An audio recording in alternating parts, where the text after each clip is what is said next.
I could try to go get that other TVU in the car. I don't know. Okay. Now they're starting. They're starting. Should I just roll on this?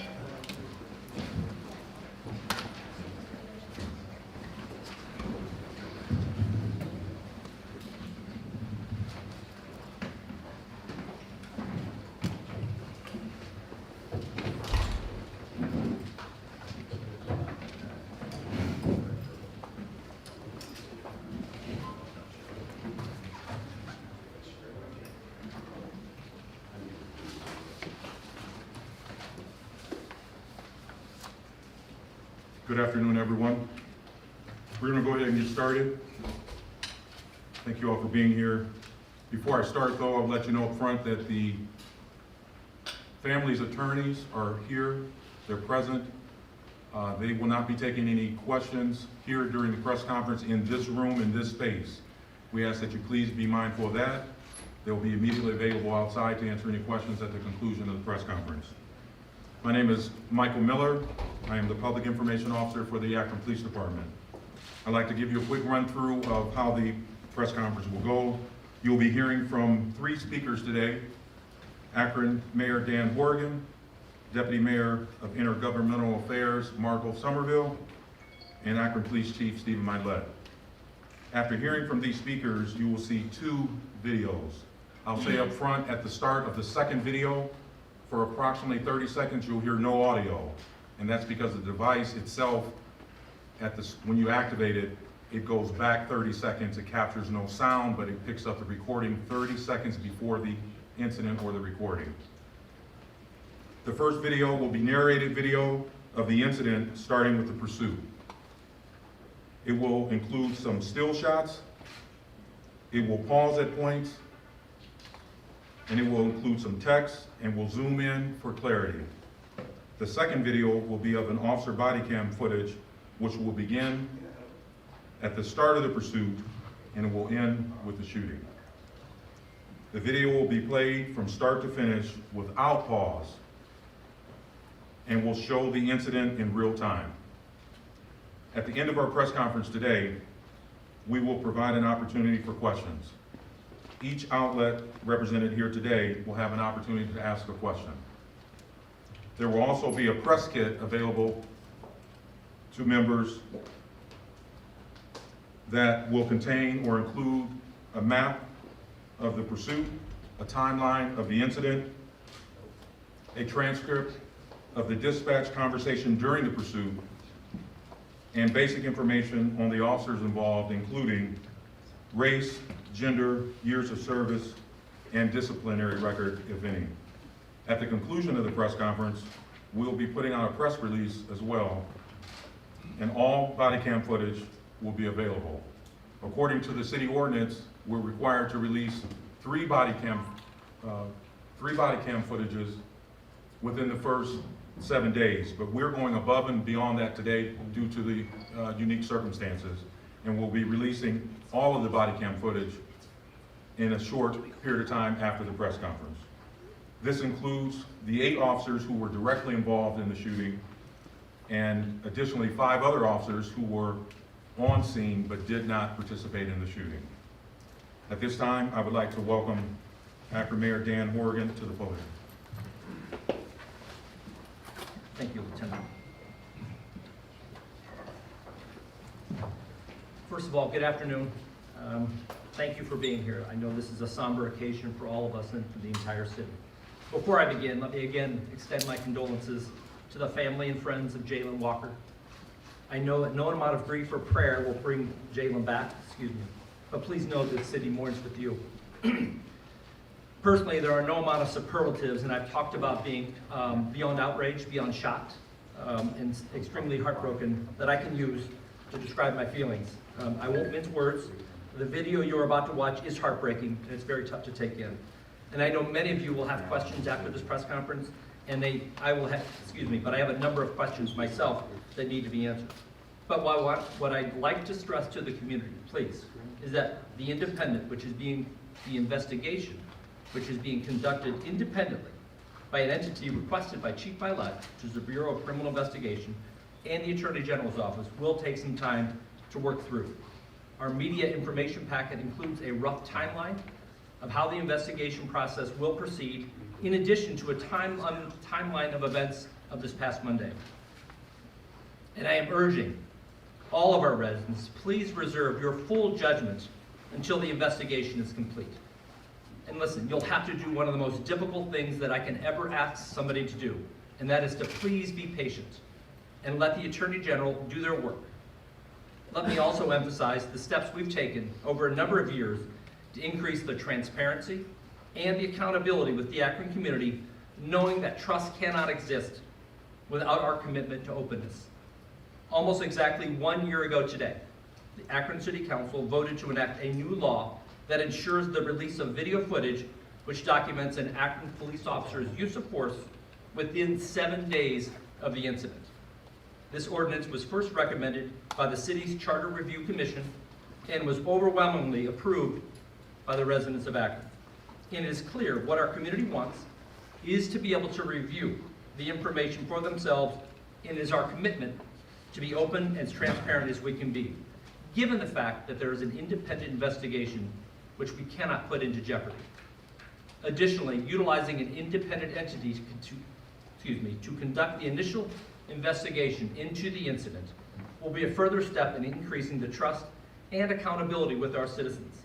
Chief Mylett and I both believe that this is the best practice going forward, and which many communities across the country are now doing.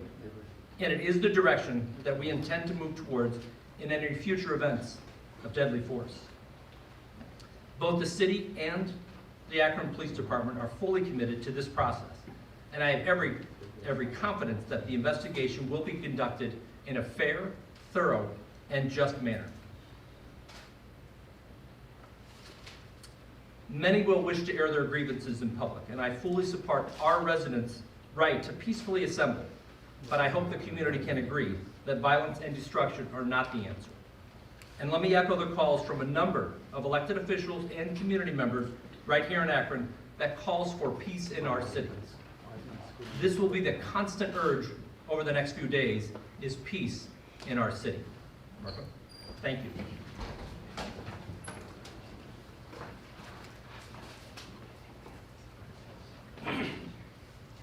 Good afternoon, and first and foremost, I would like to give my condolences to the loved ones of Jayland Walker. I know this young man was well loved and respected, and the weight of his loss is being felt across our city. Some years ago, when I decided to get involved in public service, public life, I had served as president of the Akron branch of NAACP, and I decided I would run for office. One of my concerns was the Akron Police Department, some issues that they've had. One of the problems was like taking complaints and how they were handled. So as my time from leaving the NAACP presidency and then moving to the city of Akron, eventually becoming the council president, and now I'm senior advisor to the mayor, I have worked on a number of issues to try to strengthen the relationship between the police and the community. One was, first of all, hiring an outside independent police auditor, which we have in place, Mr. Phil Young.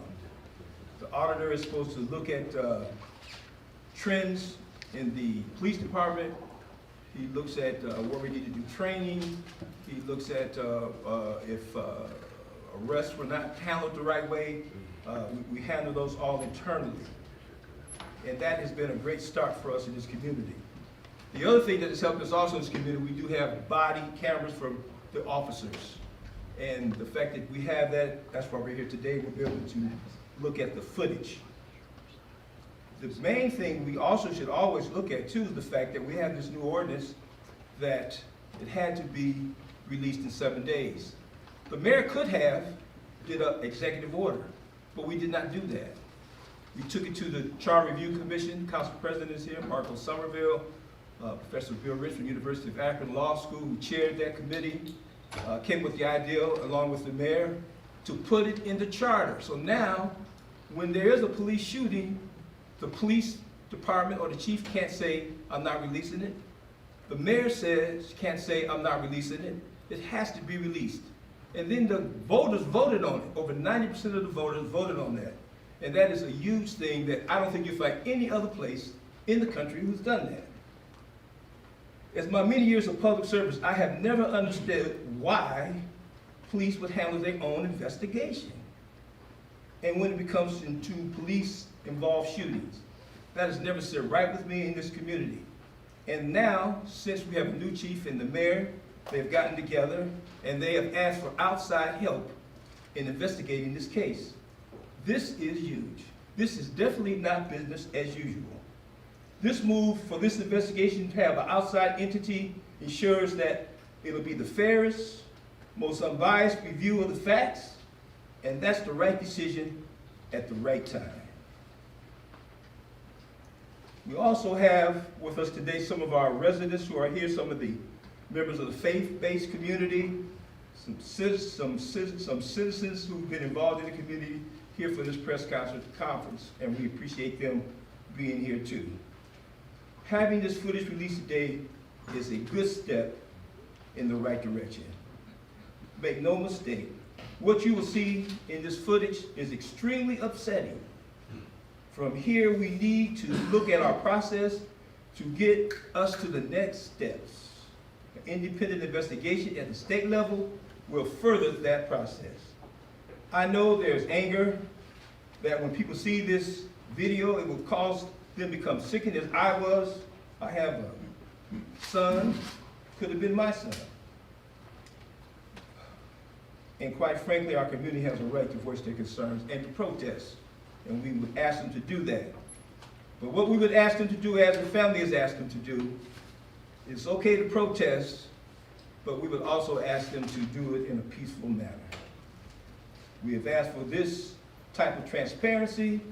Now we're getting into the investigation that we want. We have to be patient and allow the investigation to run its course. And remember, we're all in this together.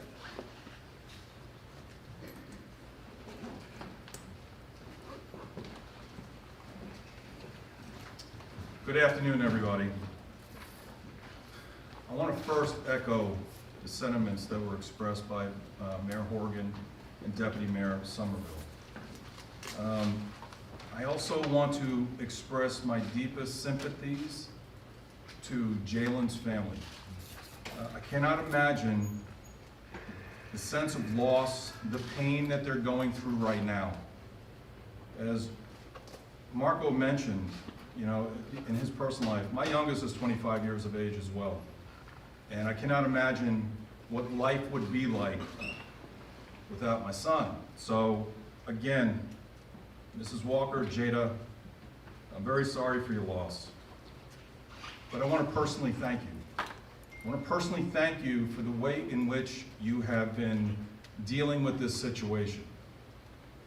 You have asked for peace in an environment that is ripe for aggression and violence. You have asked for trust and let this process move forward. If Jayland reflects the character of this family, which I continually heard that he did, you raised a good son. And again, my deepest condolences and sympathies. On Monday morning, officers of the Akron Police Department were involved in an officer-involved shooting. In a few moments, you will be seeing two videos that will address what led up to the shooting. When I was sworn in as Chief of Police 10 months ago, I began moving the police department in a direction to have outside independent investigations when officers are involved in a shooting. So on Monday morning, I formally requested the Ohio Bureau of Criminal Investigations to investigate this shooting. Some of the benefits of having an independent investigation include increased perceptions of credibility of the findings, increased transparency. The public tends to trust the results and fairness of the investigation, and quite frankly, this has become best practice in my profession. Joining us today is Mr. Joe Morbitzer, who is the Superintendent of the Ohio Bureau of Criminal Investigations. Mr. Morbitzer, I want to thank you for being here today, and I also want to thank you for your willingness to take this investigation on. At the conclusion of viewing the 2 videos, I will share a few comments and open up the press conference for questions. Please keep in mind that as you ask your questions, Mayor Horrigan and I may not be able to answer your question. First and foremost, we may not have the information. Secondly, we don't want to do anything that directly impacts the credibility and independency of this investigation. So we are going to both be mindful of how we respond. Since I just arrived here in Ohio 10 months ago, there may be questions that you ask that I will defer to our city's chief prosecutor, Mr. Craig Morgan, or Deputy Police Chief Brian Harding. At this time, we're going to play the first video, which Lieutenant Miller described to you. We hope this video will provide further context and details to the incident. Lieutenant Miller.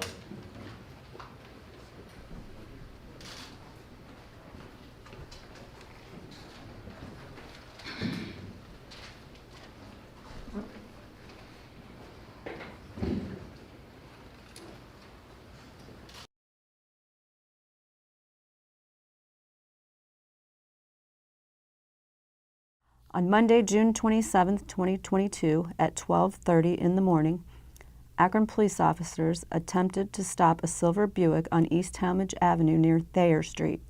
Officers informed dispatch that the reason for the stop was for a traffic violation as well as an equipment violation. The driver of the vehicle refused to stop, and officers initiated a vehicle pursuit as the vehicle was nearing the East Talmadge Avenue entrance ramp to Route 8 southbound. Approximately 40 seconds after the driver of the vehicle fled from the attempted stop, a sound consistent with a gunshot can be heard on the body-worn cameras of the officers. Officers notified dispatch that a shot came out of the suspect's car door. Getting onto 8 South of Talmadge. Reason for stop was traffic and equipment violation. Shot fired. All cars. In effect. 21 shots fired. That vehicle just had a shot come out of its door. At the time of the sound, a flash of light can be seen along the driver's side of the suspect vehicle.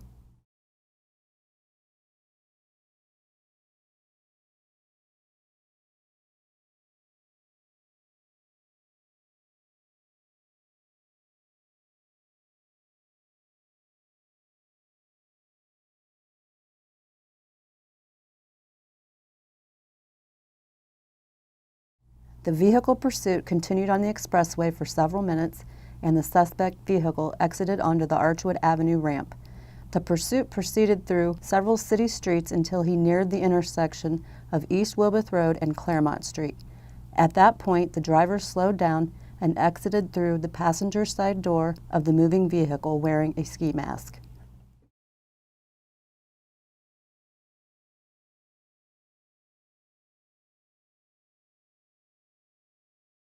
The suspect fled from the vehicle on foot, turning and facing officers momentarily.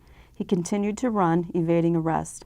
Officers attempted to safely take the suspect into custody by deploying their tasers.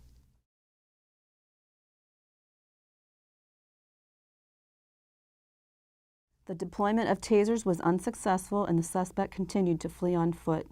As the foot chase reached the nearby parking lot, the suspect stopped and quickly turned towards the pursuing officers.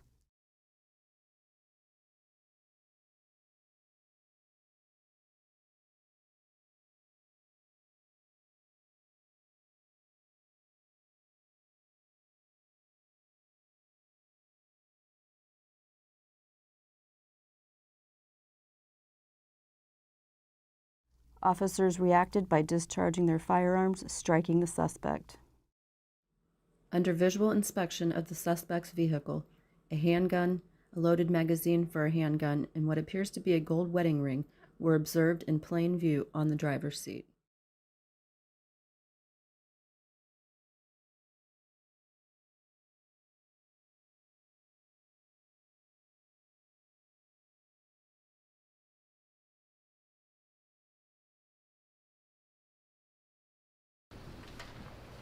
We will now show you the body-worn camera footage from the officer who was first involved in the pursuit.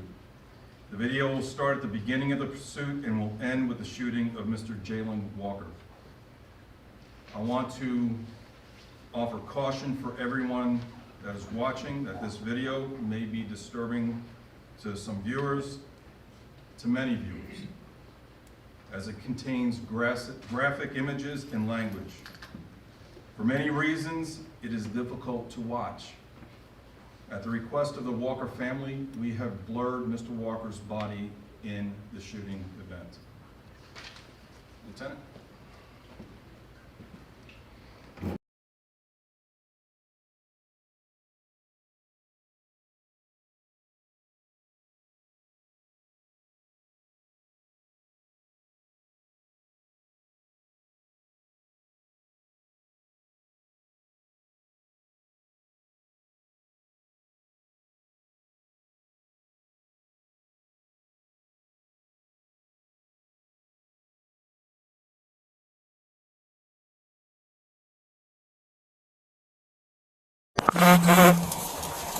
Wait for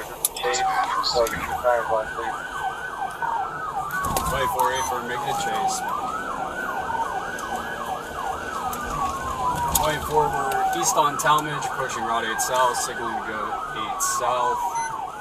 Speeds are 30. Getting onto 8 South of Talmadge. Reason for stop was traffic and equipment violation.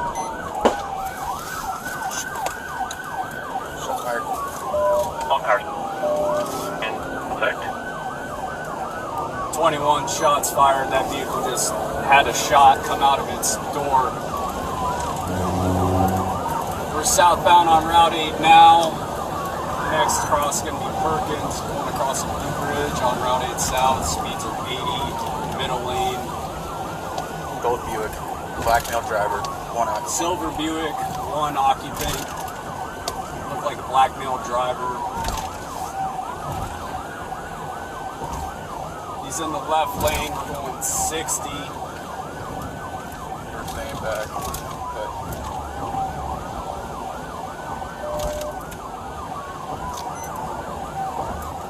24, we're okay with the notes. The driver appeared to have He pulled out a. been grabbing something and a shot came out through his door.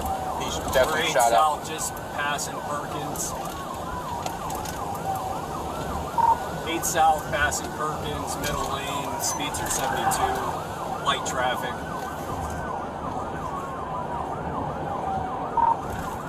8 South, passing exit 1A, speed 77, no traffic at this point. Car 1 on secondary.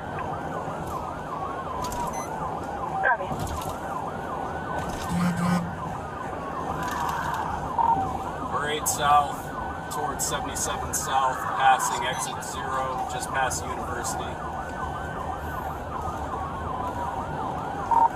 It's middle lane, speeds are 70. Now it's in the right lane, speeds are 70. Light traffic, vehicles are getting over.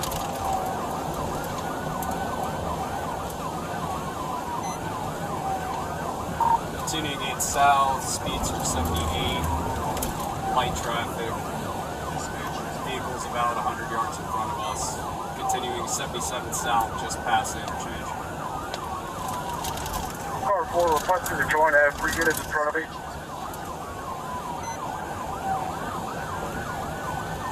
4-6, car 4, go ahead.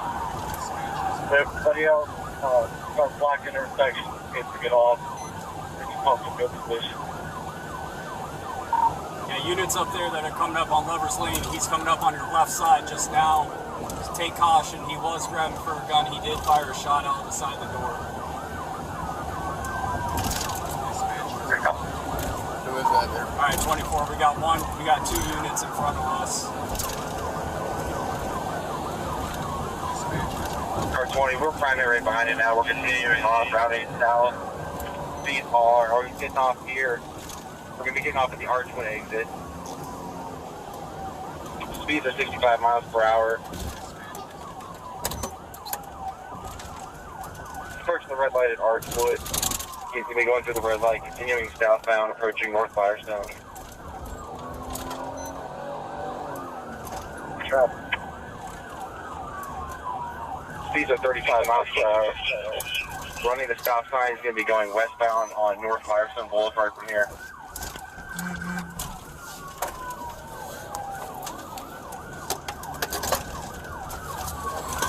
He's going to go southbound on Neptune. Speeds are 30 miles per hour. There's no traffic on this road. Running the stop sign at Reed. He's going westbound on Reed from here. Interesting area, watch out for each other. Grab the intersection. Southbound Oakwood. Southbound on Oakwood. Speeds are 15 miles per hour. Approaching Cypress.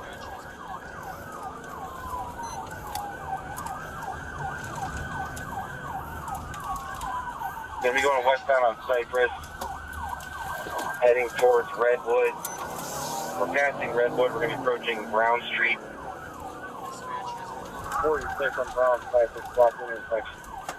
You got it. South They're on blocking. Go. Brown. South on Brown. We're returning westbound on Wilbus. Speeds are approximately 25 miles per hour.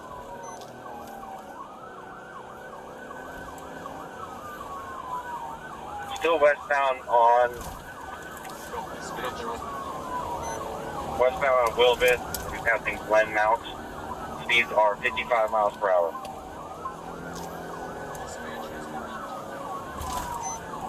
Oh, 602 on west on Wilbus and Firestone. Can I get in?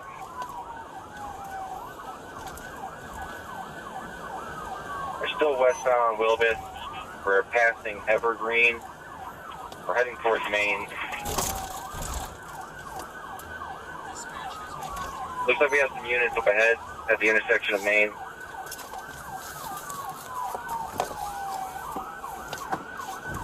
He's slowing down here, slowing down. Slowing down.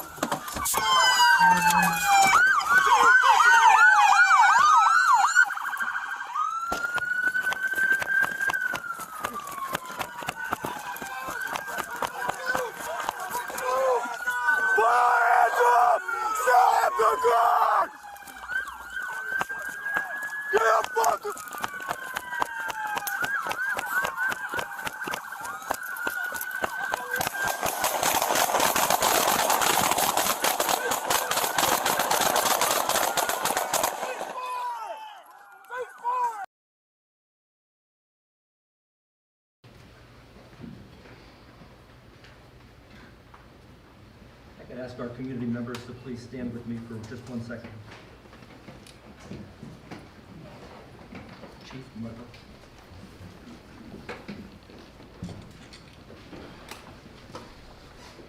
There's no doubt that the video you just watched is extremely disturbing and will stir a lot of emotions and feeling.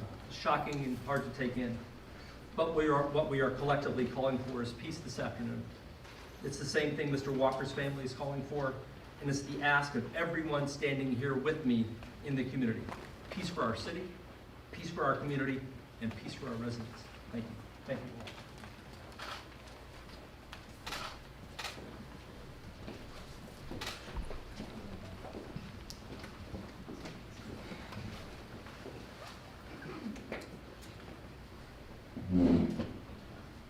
I understand the public's demand for information now. I understand that. I have questions that I want answered now. However, I echo the Walker's family's request for patience. We keep going back to the Walker family. They're requesting patience, peace, and to allow the process to run its course. Since Monday morning, information about this shooting has been disseminated through various outlets. I would encourage people to wait for BCI to conclude their investigation, submit their investigation to the Attorney General's office, and then the grand jury. The damage of spreading misinformation can cause irreparable harm. So before we receive BCI's final report, I would like to get some facts stated because I've seen a lot of misinformation circulated. As you've already heard, there were 8 officers who were directly involved in the shooting. All officers have been placed on paid administrative leave as per department policy, and which is routine when officers involved in a deadly force situation. That's standard across the nation. We do not know the exact number of rounds that were fired. Again, this is something that BCI will discover in their examination of evidence. However, based on the video, I anticipate that number to be high. A lot of rounds were fired. And I will not be surprised if the number at the end of the investigation is consistent with the number that has been circulating in the media. But right now, we just don't know. While BCI needs to confirm the number of times Mr. Walker was shot, the ME's report indicates over 60 wounds to Mr. Walker's body. However, they are still working to determine entrance and exit wounds, and this investigation on their end will take time. It will take time for them to determine how many times Mr. Walker was actually shot. And that work to make that determination is the responsibility of the medical examiner. As you could see in the video, there was a gun recovered from Mr. Walker's vehicle. At the time of the shooting, he was unarmed. Lastly, after the shooting ends, Akron police officers went to Mr. Walker and diligently provided first aid to save his life. One officer on a body cam footage can be heard saying he still has a pulse. As the officers were getting ready to put him into a police car to get him as quickly as possible to the hospital, Akron fire medics arrived on scene. They took over aid, and unfortunately, Mr. Walker tragically passed at the scene. Okay, Lieutenant, I'm going to turn it over to you, and we'll start with Q&A.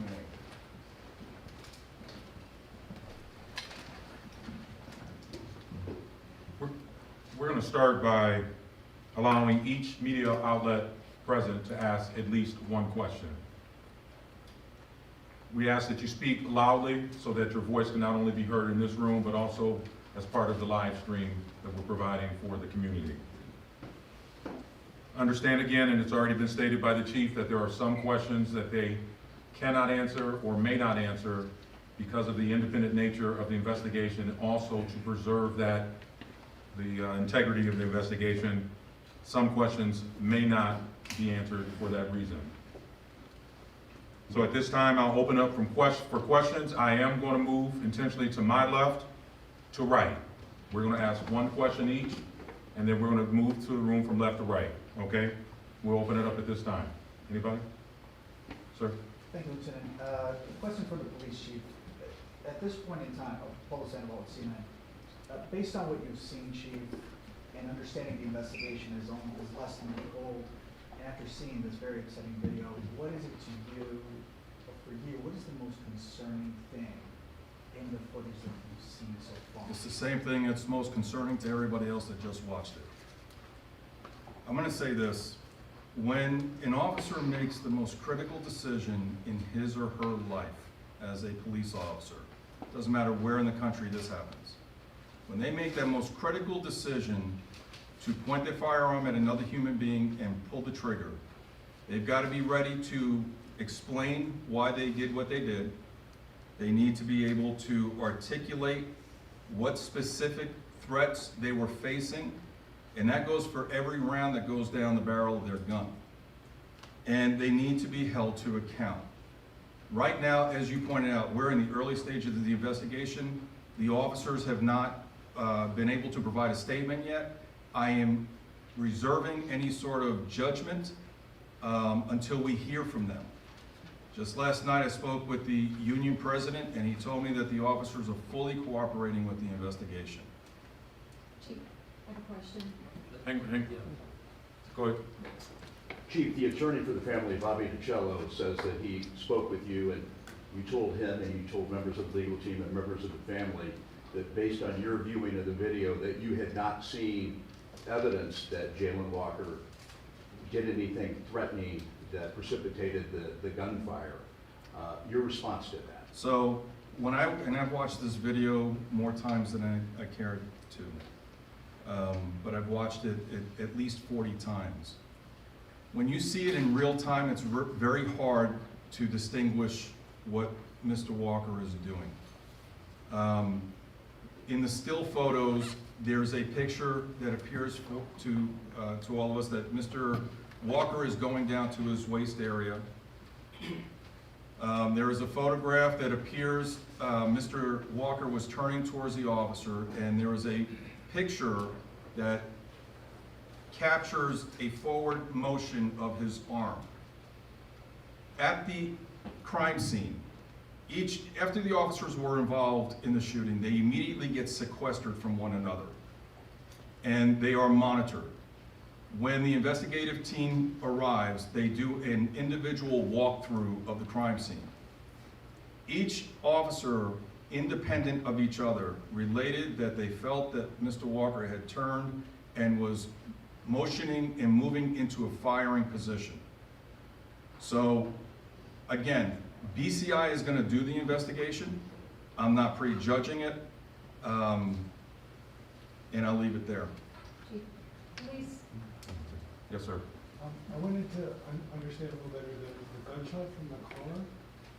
Was there a bullet wound that exited the car from the inside of a bullet hole in the car? Go ahead, I'm sorry. Sorry, the other part is, was the gun found with the magazine removed in this car? Yes, the way in which that picture depicted where the gun was located and the way and the manner in which it was placed. Officers are approaching the car on their body-worn camera, and it's capturing it as they are approaching. After the shot was fired, after the shooting occurred, we went back to the scene where we believe the shot was fired. A casing was discovered at that location, consistent with the firearm that Mr. Walker had in his vehicle. BCI will determine whether or not that casing came from the gun or not. And again, independent of anything we did, the ODOT camera captures what we believe to be a muzzle flash coming out of the car. Again, BCI will be determining whether or not that in fact is the case. Right. Chief, as far as the chase goes, and wondering if this could have been avoided at all, could you talk at all about the protocol of the chase and the point of the gunshot being fired? Does that cancel any opportunity to call this chase off because of the gunshot? Thank you for that question. It's a great question. So the initial attempt to stop Mr. Walker, as you heard on the audio, was for an equipment violation and for a traffic violation. I'm not exactly sure what the equipment violation was or what the traffic violation was. We will find that out, or BCI will discover that during their investigation. What was going to be a routine traffic stop, which would probably result either in a warning or a citation being issued, turned into a pursuit. As Mr. Walker turned onto the entrance ramp to Route 8 and the shot is fired, that changes the nature of the contact. 40 seconds after the initiation of the traffic stop, a half a mile from the location of the traffic stop, you hear the gunshot and then everything else that I've just discovered. And again, that changes the whole nature of the traffic stop. It went from being a routine traffic stop to now a public safety issue. And then the pursuit continued. Yes. Chief, have the officers involved viewed any of the video before they made their statements? They have not given statements yet, to my knowledge. And again, that part of my answer is us walling ourselves off from the investigation, and that will be determined by the Bureau of Criminal Investigation. Sir. Chief, the initial officers on that approach to the car deployed tasers. can we read into that? Does that mean they didn't see it as a lethal threat? What were they seeing that they chose to grab a taser versus their firearm? I don't know. I'm not going to respond to that because it would be speculation. The officers will be given an opportunity to explain their actions. Sir. Yes, Chief, in sort of 2012 in Cleveland, they had a sort of famous incident where 137 shots were fired into a car of unarmed people after a chase, and it received a lot of publicity. I'm curious if that incident, 137 shots into unarmed people which killed them in that incident, if that changed policies at all, either in the Akron department or other departments around the country. So when that shooting occurred, I wasn't here in Akron. Right. I just got here last August. And you know, I'm trying to go back in memory. I can't recall exactly what we did as a profession following that, but I can tell you that we train in this police department. We go above and beyond in the police academy, the minimum required hours of training when it comes to firearms. Additionally, we go above and beyond the minimum requirement by the state for annual qualifications. And so I really can't answer fully that question. Yeah. This question kind of dovetails with that.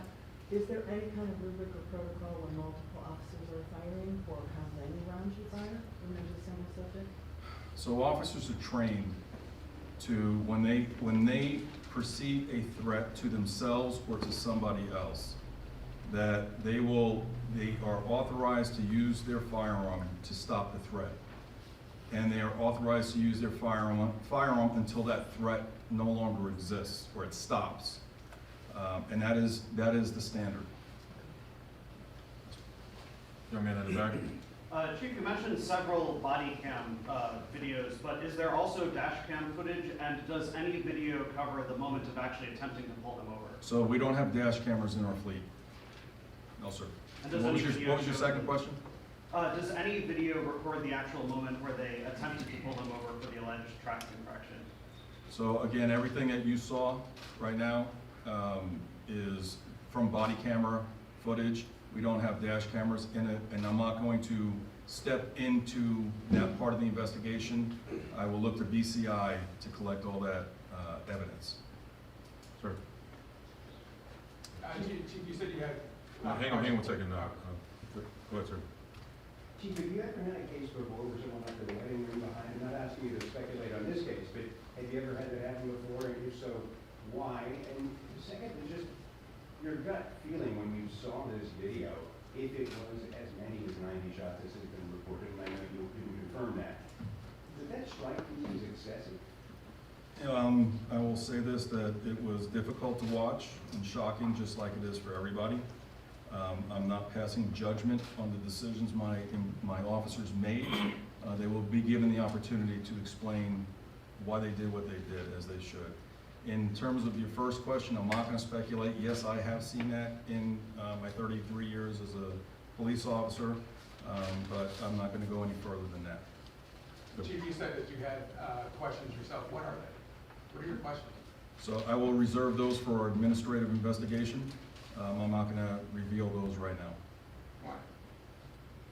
Why not? Because it would be improper. There's two separate processes that need to be respected. One is the independent external criminal investigation. The other one is the internal investigation.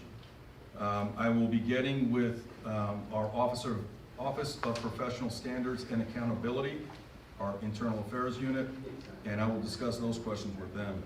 Chief, what is the department's now plan of action with a response from the public, given that this is now been released? So number one, first and foremost, again, I praise and I thank the Walker family for calling for peace. We obviously, a focal message here today is just that. We have developed an operations plan to manage and to provide safe space in this city for people to peacefully protest. And in case that it turns to a situation where it's no longer peaceful, we have an operations plan in place for that as well, and I'm not going to discuss any of the details with that. Anyone else on this side that I haven't already called on? Do you have a question before we shift the other direction? All right, go ahead, Doug. The video ends at the deadly shooting with barrage of bullets. Can you describe or explain the decision not to show anything afterward? What is protocol for securing somebody after that shooting, and what was done? Was he handcuffed? Go into a little more detail about the care that was given afterwards. So the video footage will demonstrate a sergeant asking who fired. Officers who fired raised their hand, and they were immediately sequestered. Other body camera footage will show officers immediately going to Mr. Walker's aid to provide life-saving aid. And then it's just managing the crime scene. At the conclusion of this press conference, we will be sending out, in compliance with our ordinance, all video footage that is mandated by the ordinance. That includes footage after the shooting. I'm not sure how far after it would be, but all of that is going to be open records, and so Whatever the ordinance provides. That'll be. One last question. We actually have time for just one last question. Go ahead. Chief, can you explain why the officers have not yet made a statement? It's been almost a week, and will they be viewing this video? So I can. Again, we are walled off from the criminal investigation. That is between BCI and the officers. The officers don't have to give a statement. Okay, every American is entitled to due process, and they don't, just like everybody else, they do not have to give a statement. My understanding from the union president is they are going to fully cooperate with this investigation. Okay, that concludes the press conference. At this time, there will be no additional questions, individual interviews. Hang on real quick. You guys, welcome. There'll be no, absolutely.